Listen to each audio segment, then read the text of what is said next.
Welcome everyone, and I'm glad you are here. We are talking about fractions, and if you want to know what a fraction is, like the Shield, NWO,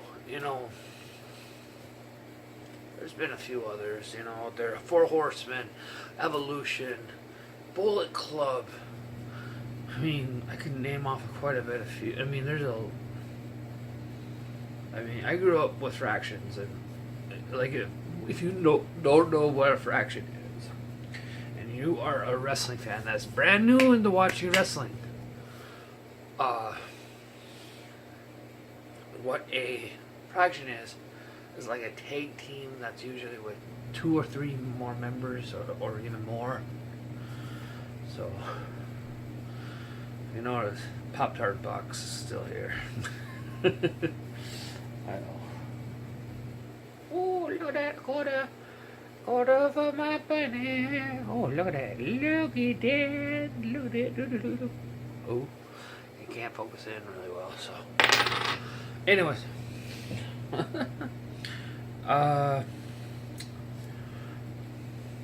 There's a lot of them out there that I liked back when I was a child, when I was a kid.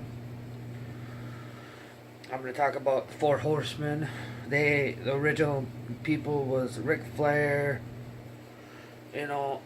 Arn and Ole Anderson, J.J. Dillon. I mean, they had Dean Malenko, who else? Chris Benoit, Lex Luger, Sid Vicious was part of it, I guess. Kurt Hennig. So this is their theme song.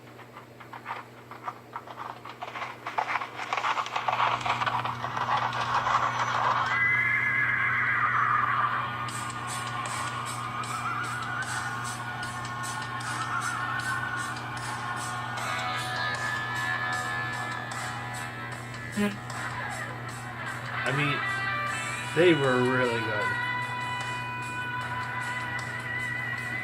They were really good.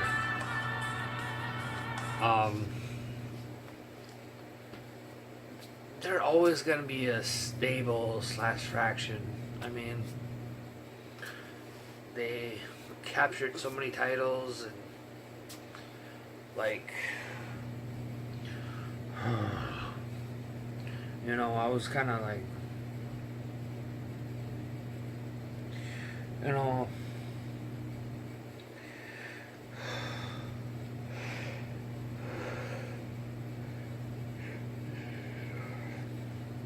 it's just like, it kind of like, I don't know, it's just, when you heard them, they were like known for WCW. They weren't like the NWO, like these guys. Get $200 off. I don't care if you give me $200 off of a phone.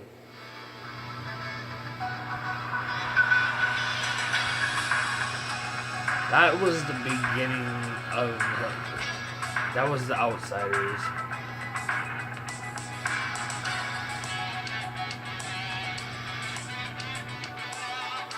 So,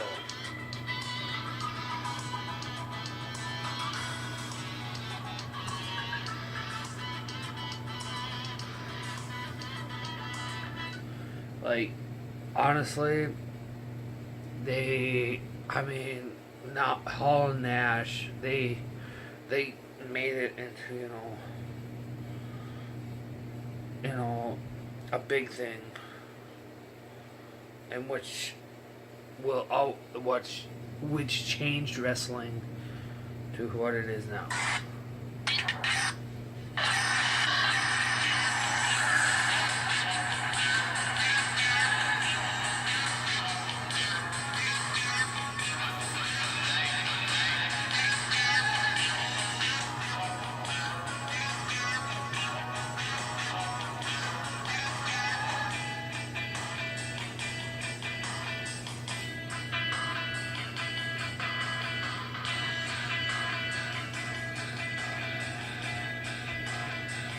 See, back in the day when WCW brought the New World Order, at the time, they weren't hitting any strikes because they were constantly like trying to get WWE to, how you say it, to say, hey, you know, we're gonna come out and we're gonna beat you on ratings. Well, you know, you got Eric Bischoff, Mike Today, and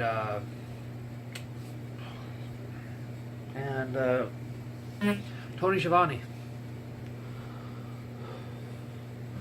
Like, seriously, they constantly talked about, you know, they were like, oh, we're gonna beat them. They gave out results of Monday Night Raw, because at the time Monday Night Raw was aired ahead, and then when I don't know when they exactly changed it to actual live Monday Night Raw, but you know, oh man, I mean when DX came about, and like, you know, they were another good fraction. I mean,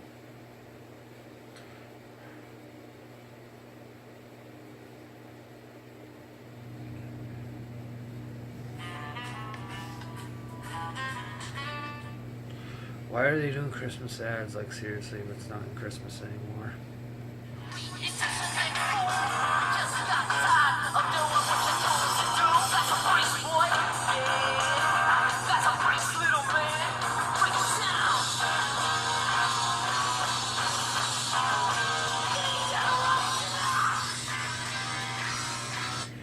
See, I grew up watching them too.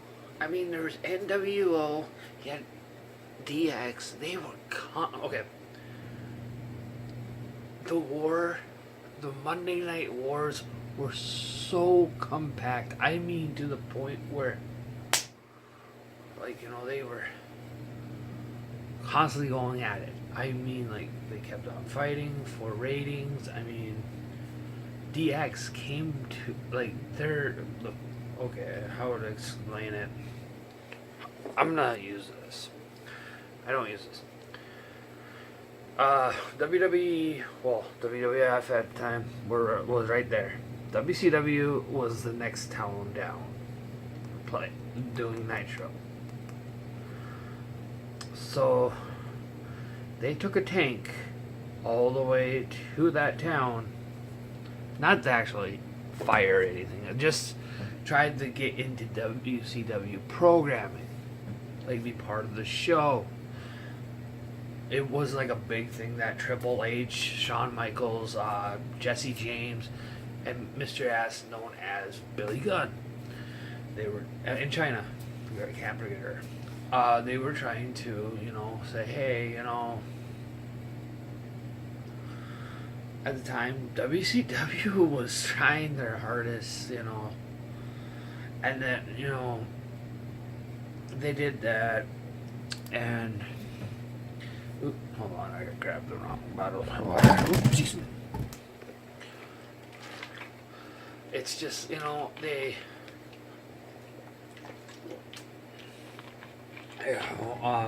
WCW really wasn't breaking any rules. They had a TV PG, but they kept it real. They kept it looking real.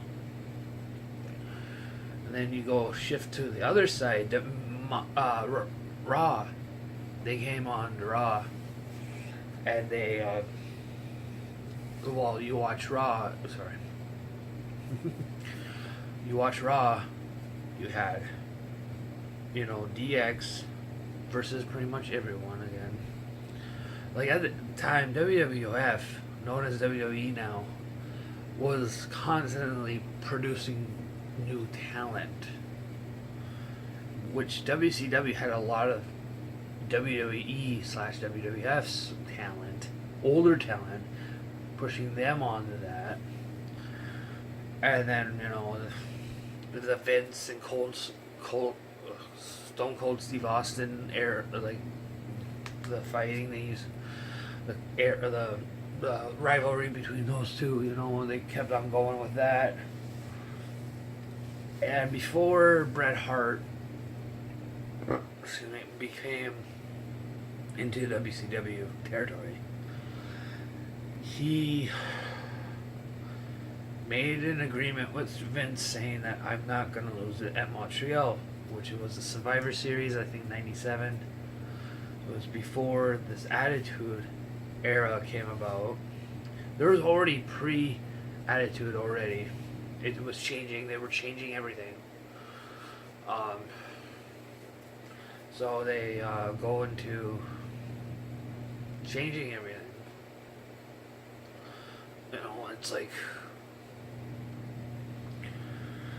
And then they went through 3 hours of programming. They went like after 10 o'clock Central Standard Time. That's where it caught me.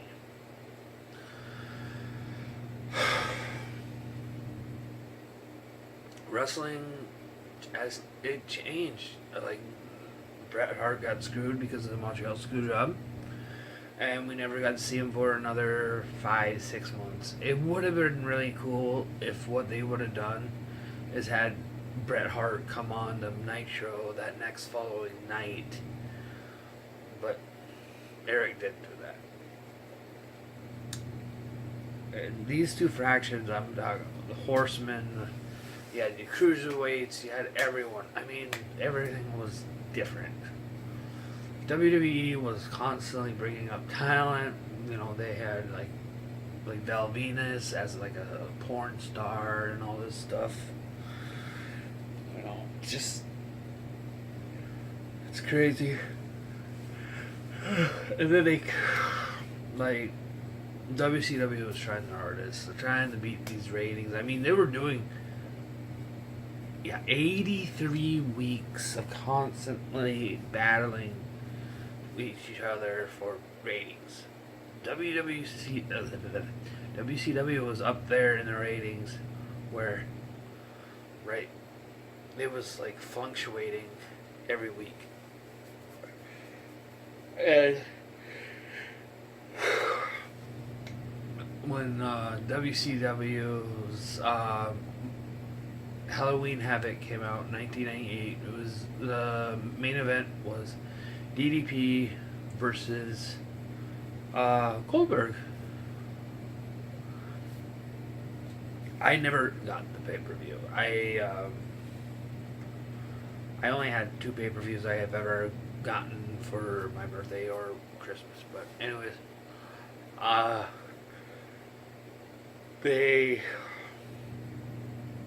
who was it? I was watching. I heard on the news that they did not have enough airtime. They didn't. With the match, they went over the turnbuckle, blacked out. They didn't have enough time. They were begging companies before this happened to give us more time. They would not give them more time. So a lot of WCW people. Now, at the time, the crowd did not know that they were off air. On the network, you could watch the full match now. But I was watching the rise and fall of WCW. They mentioned that match. It was horrible. It was heartbreaking. But what can you do?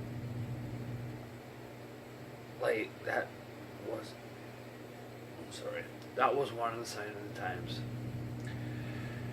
And that's when WCW started losing their viewership pretty bad.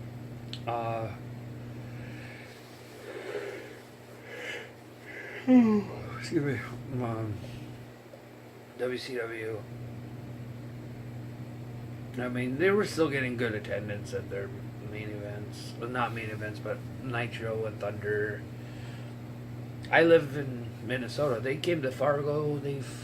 Yeah, they came to Fargo twice. And, you know, I mean, a lot of people came because a lot of people liked wrestling. Because it made it look, it was real. And they were in the Georgia Dome, I think. It was Hulk Hogan versus Kevin Nash. I don't know exactly what year, but this is what made the ratings go down too. I think it was in '98. They ruffled each other up and they were like, you know, grappling, you know, like pushing each other, and then Kevin Nash was like this, getting ready, and then Hulk Hogan did this, the finger poke of doom, and fell back, and people were like, what? It was horrible. I mean,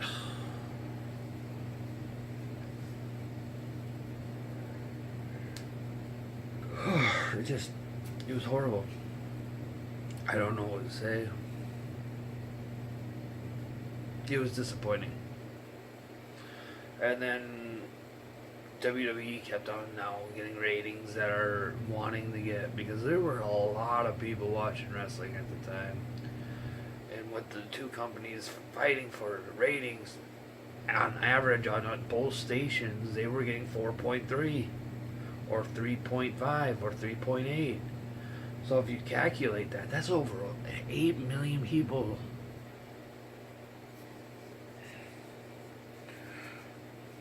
I mean, so they kept on. They brought in the Wolfpack, and then the Wolf. It was becoming a mess. It was becoming what WCW should have never came. It was a mess. Yes, they still gave out results. Like one night, I don't know what was the main event for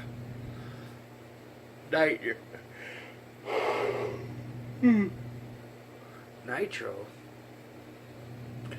But they told them about Mick Foley was going to win the World Championship belt off of The Rock.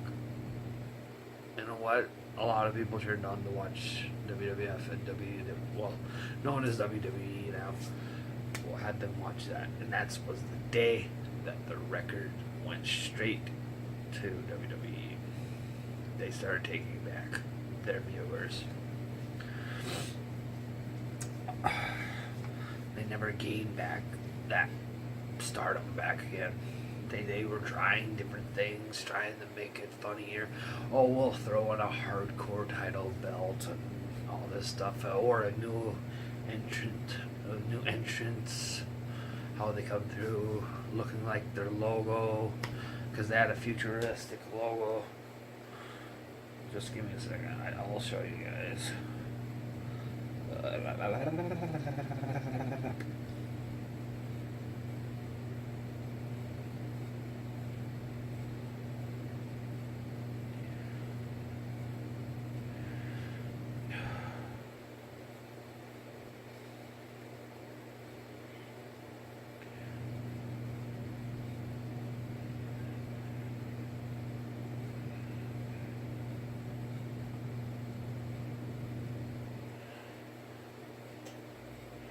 Just give me a second.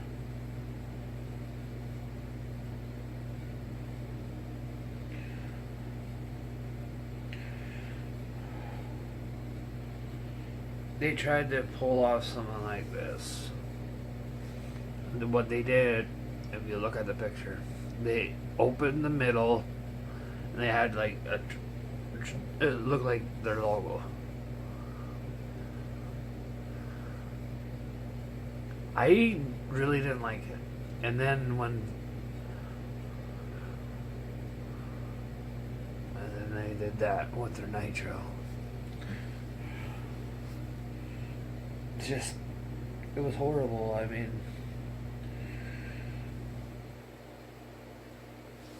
And then not Vince, but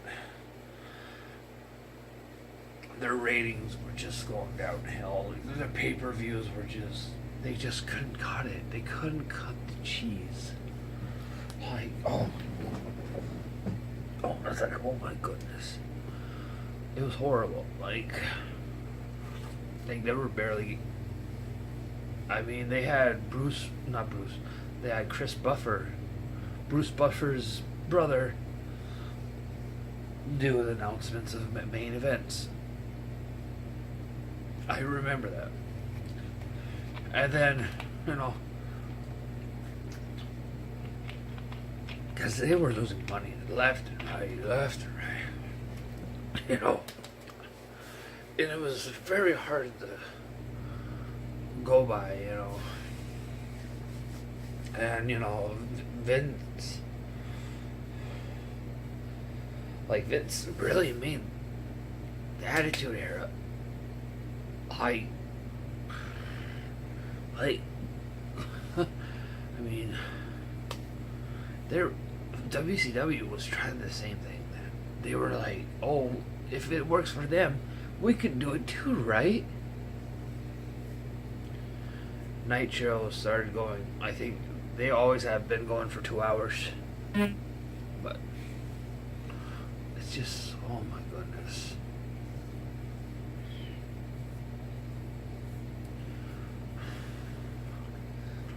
But, I tell people, you can never be for sure about a product that you're watching. And then there's ECW that came around. Well, they were around when WCW and WWF were fighting for their rating. But the thing is, ECW was on Sundays, on a holy day. And it was always pre-recorded, and it was like all these promos were shot and done over at Paul Heyman's mom's house.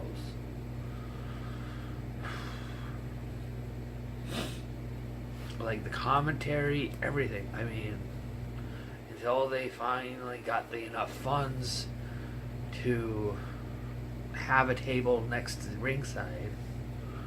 I never watched ECW. I never did. If you got a favorite stable or fraction from ECW, please comment down below. That'd be great. Or anyone. Please. I want to hear your guys' input.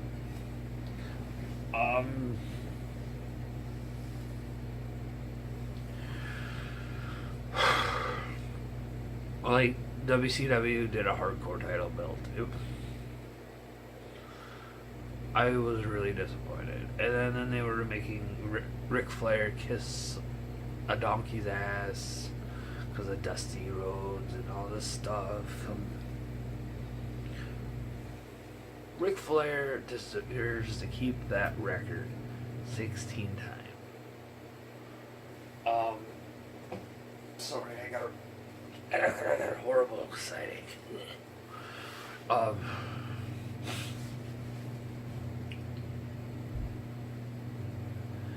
I will say, okay, and then, all this stuff happening, and they were saying that Nash was booking all this stuff, and then you had that friggin' Starrcade of 98. Yes, it was before my brother was born. Way before my brother was born. Starrcade 98. We got that. It was like $49.99. And back in the day, there was no network, people. Just remember that. And we had Prime Star. We ordered it. My stepdad watched it a lot with me because he knew I was a big wrestling fan.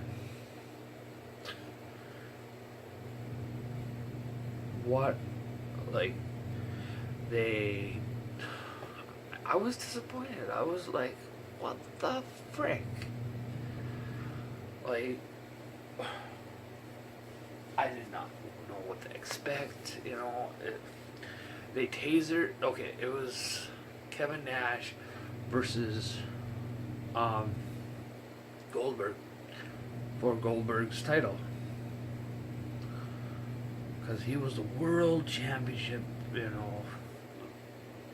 world heavyweight champion that Ric Flair has contained before. And I remember watching it, like they did something on it. They tasered Goldberg, and and the refs watching Nash, and all this stuff, and you got like Hall that's dressed up as security.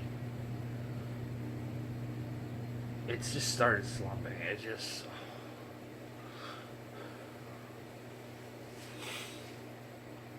And then, I just couldn't handle it. It was like, oh, WCW was going down. Really bad.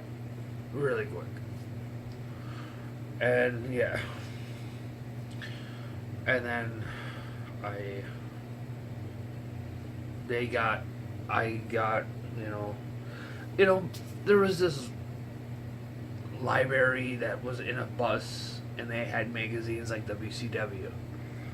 I got those every week, every other week, or whatever. And, yeah, read those up, and I was a young kid. I loved wrestling. Kept me updated. The Pro Wrestling Observer. You got it's a lot of stuff. And then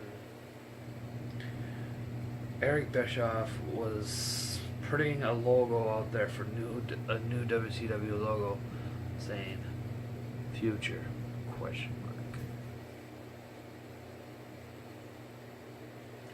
Well, that never happened.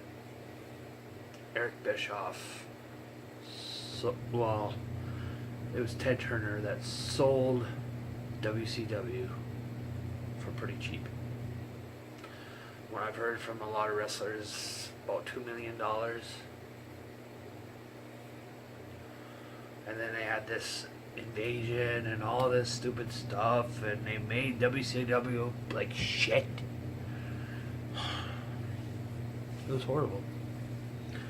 But if you got any favorite attractions, please feel free to comment down below.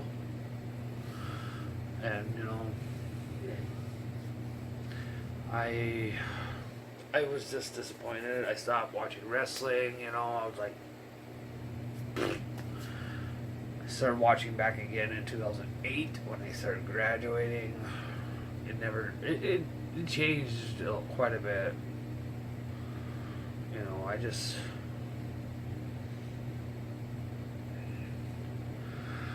I want you guys to please leave your favorite stories down below about wrestling. I will get back to you as soon as possible. Or Uncle Buck. Uncle Buck is actually going to be coming out with a video tomorrow. And I will see you guys hopefully on the flip side, because you know what? You guys are awesome. Just remember that. And I always feel free to like. If you don't like it, that's fine. You can push down. I don't care. We're not going to be perfect until I get a computer that will work with what I need to get. And then we'll go from there. Alright guys. I will see you guys in the next film. Just remember, comment down below your favorite fractions. I was talking about Horsemen, NWO, DX. There's more. Just comment down below. Alright, you guys? Love you all. Just remember, don't let anyone tell you different. Because you are awesome. And you know what? If you like wrestling still, nothing wrong with that. I still watch you once in a blue moon. Alright, talk to you guys later.